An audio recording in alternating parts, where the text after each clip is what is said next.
नमस्कार, मैं तीर्थ बोल रही हूँ। रमाकांत का प्रश्न आया है कि क्या सहस्त्रार में विविर होते हैं। मेरे मन में इससे संबंधित कई प्रश्न हैं, कृपया आदेश करें तो पूछूं। मैंने कहा हाँ, सहस्त्रार चक्र में विविर होते हैं। इनका उल्लेख बहुत कम मिलता है। साधकों को कभी कभी इन विविरों के दर्शन हो जाते हैं। ये हमारे अनंत काल से आए तमोगुणी कर्माशय हैं, जो अलकतरा की तरह काले और चिपचिपे होते हैं।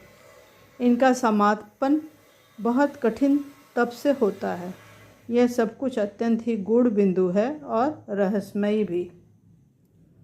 बिरला ही कोई विविर के बनने की प्रक्रिया तथा तमोगुणी कर्माशयों को अपने अंतःकरण में देख सकने में सक्षम हो पाता है। ये किस प्रकार तपोबल से नष्ट होते हैं, यह भी एक अनोखी प्रक्रिया है।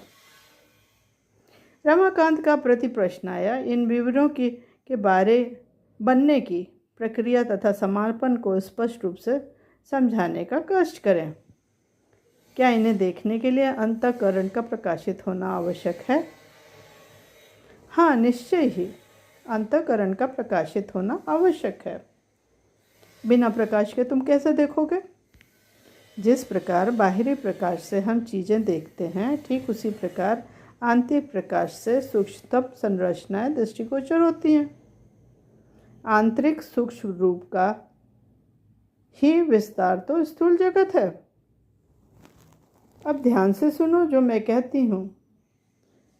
हम जो भी सोचते हैं या कर्म करते हैं, वे हमारे अंदर सूक्ष्म रूप से जमा हो जाते हैं। ये छाया प्रतीक के रूप, कर्माशय, संस्कार या करबंधन कुछ भी कह लें, सदैव के लिए अंकित हो जाते हैं। साधना द्वारा निर्मित योग बल द्वारा इनका नाश किया जा सकता है। विविर घोर तमोगुणी क्लेशात्मक कर्मों से भरा रहता है। यह अत्यंत ही काला और चिपचिपा होता है, अतः इनको नष्ट होने के समय जीव को अत्यंत कष्ट भोगना पड़ता है। आसानी से इससे छुटकारा नहीं मिलता है।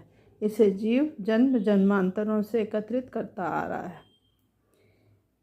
इन कर्म फलों के नष्ट हुए बिना कोई भी जीवन मुक्त नहीं हो सकता है। मैं विविरों का सटीक उदाहरण देकर इसे समझाने की कोशिश करती हूँ। तुमने कमलगट्टा देखा होगा। ठीक उसी प्रकार सहस्रार के आधार पर जहाँ पंखुड़ियाँ जुड़ी होती हैं, कमलगट्टे के गड्ढे स्वरूप विविरों के द्वार अंकित होते हैं। इन्हीं गड्ढों में अशुद्धियाँ भरी रहती हैं। इन विविरों की बनने की प्रक्रिया भी अद्भुत है तथा विविरों के प्रकार भी भिन्न भिन्न होते हैं। सब कुछ बहुत ही विस्मयकारी होता है। यदि मनुष्य सब कुछ देख पाए या अनुभव कर पाए, तो वह क्षण भर के लिए भी कोई कुकृत्य या कोई कुविचार नहीं कर सकेगा, क्योंकि उसका भुगतान करना ही पड़ता है और बहुत ही कठिन होता है। कठिन तप द्वारा विविर कर्म रहित हो जाता है, तब वह स्वप्रकाशित हो जाता है। मैं दोहराती हूँ, पहला विविर सहस्त्रार में स्थित कर्माशय है, जो एक गड्ढे या कुएं सा प्रतीत होता है। इनसे मुक्त होना बहुत कठिन होता है। ये क्लेशात्मक कर्मों से भरा होता है, अतः इन्हें नष्ट करना भी कष्टकर होता है। दूसरा है, विविर के बनने की प्रक्रिया बहुत लंबी है और ये कई अवस्थाओं में बन पाता है। तीसरा है, विविर के कई प्रकार होते हैं और गिनती में भी अनेक होते हैं।